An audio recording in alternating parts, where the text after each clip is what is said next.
வணக்கம் மக்களே, welcome to the ஃபென்சர் show. இன்னைக்கு ஷோல நம்ம பார்க்க போறது பாரமுல்லா அப்படின்ற ஹிந்தி மூவியோட ரிவ்யூ. நெட்ஃபிளிக்ஸ்ல தமிழ் டப்பிங்கோட அவைலபிளா இருக்கு. இந்த படம் ஒரு சங்கிவாடை வீசக்கூடிய சூப்பர் நேச்சுரல் கிரைம் த்ரில்லர் அப்படின்னு சொல்லலாம். இந்த படத்தோட ஸ்டார்டிங்லயே காஷ்மீர்ல இருக்கக்கூடிய பாரமுல்லா அப்படின்ற ஒரு பகுதியை காட்டுறாங்க. அங்க ஒரு XMLA ஓட பையன் படத்தோட ஸ்டார்டிங்லயே மர்மமான முறையில காணாம போயிடுறான்.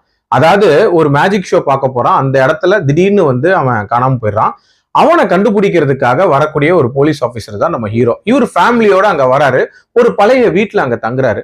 அந்த வீட்டுக்குள்ள ஏதோ அமானுஷங்கள் இருக்கு. அதே நேரத்துல அந்த ஊர்ல நிறைய பசங்க காணாம போயிட்டு இருக்காங்க. இந்த காணாம போறதுக்கான ரீசன் என்ன, இவங்க வீட்டுல இருக்கக்கூடிய அந்த அமானுஷம் என்ன, இதுக்கும் அவங்களுக்கும் ஏதாவது சம்பந்தம் இருக்கா, அண்ட் நம்ம ஹீரோவோட ஃபேமிலியில நடக்கக்கூடிய சம்பவங்கள் என்ன, டுவர்ட்ஸ் தி எண்ட் இதெல்லாம் சால்வ் பண்ணாரா அப்படின்ற மாதிரி நிறைய விஷயங்களை சொல்லக்கூடிய ஒரு படம் தான் இந்த படம். இந்த படத்தை பொறுத்த வரைக்கும் ஒரு இனோவேட்டிவான ப்ராபகண்டா மூவி அப்படின்னே சொல்லலாம்.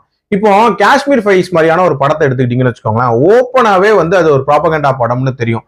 அதாவது இஸ்லாமிய தீவிரவாதிகள்னால வெறும் காஷ்மீர் பண்டிட்ஸ் மட்டும்தான் பாதிக்கப்பட்டாங்க அப்படின்ற மாதிரியான ஒரு நரேட்டிவை செட் பண்ணிருப்பாங்க. இந்த படத்திலையும் அதே மாதிரியான ஒரு விஷயத்தை தான் சொல்றாங்க. என்ன ஒரு லைட்டர் வெர்ஷனா சொல்றாங்க. அதையும் ஒரு ஹாரர் கலந்த ஒரு இன்வெஸ்டிகேட்டிவ் த்ரில்லரா பிரசன்ட் பண்ணிருக்காங்க. உண்மையிலே அது ஒரு வித்தியாசமான ஐடியா தான். ஃபர்ஸ்ட் ஆஃப் ஆல் இந்த படம் தொடங்குற அந்த லேண்ட்ஸ்கேப், ஆக்சுவலா அந்த பகுதியே ஒரு பயங்கர பியூட்டிஃபுல்லா கவர் பண்ணியிருந்தாங்க அப்படின்னே சொல்லலாம். அதுல இந்த மாதிரியான ஒரு கிரைம் நடக்குது. அதாவது நிறைய பசங்க காணாம போறாங்க அண்ட் ஒரு சூப்பர் நேச்சுரல் விஷயமும் இருக்கு அப்படின்னும் போது பயங்கர ஒரு இன்ட்ரெஸ்ட் கிரியேட் ஆச்சு. அதுக்கப்புறம் இவங்க எல்லாம் காணாம போறாங்களா, அதுக்கெல்லாம் காரணம் என்ன அப்படின்ற மாதிரி ஒரு டெரரிஸ்ட் பாயிண்ட் ஆஃப் வியூ ஒன்னத்தை கொண்டு வருவாங்க. அதுவே ஒரு பழைய ரீசனா இருந்துச்சு. அதுலயும் அந்த சூப்பர் நேச்சுரல் எலிமெண்ட்டுக்கான ஒரு ரீசனிங் ஒண்ணு கொடுத்திருப்பாங்க. அதாவது யாரு இங்க பேயா இதெல்லாம் தடுத்து நிப்பாட்டுறா அப்படின்ற மாதிரியான ஒரு விஷயத்த காட்டுவாங்க. அது ஒரு மாதிரி காமெடியான ஒரு விஷயமா தான் இருந்துச்சு அப்படின்னே சொல்லலாம். அதை சீரியஸ் ஆக்குறதுக்கு இன்ஃபேக்ட் ஒரு பயங்கர இன்டென்ஸான ஒரு பிளாஷ்பேக் ஒன்று வச்சிருந்தாங்க. பட் என்ன பொறுத்த வரைக்கும் அது பயங்கர மெலோ டிராமாட்டிக்கா இருந்துச்சு அப்படின்னே சொல்லலாம். அண்ட் ஜஸ்ட் லைக் தட் ஒரு கிளைமேக்ஸ் அப்படின்ற மாதிரி வச்சு முடிச்சு விட்டுருந்தாங்க.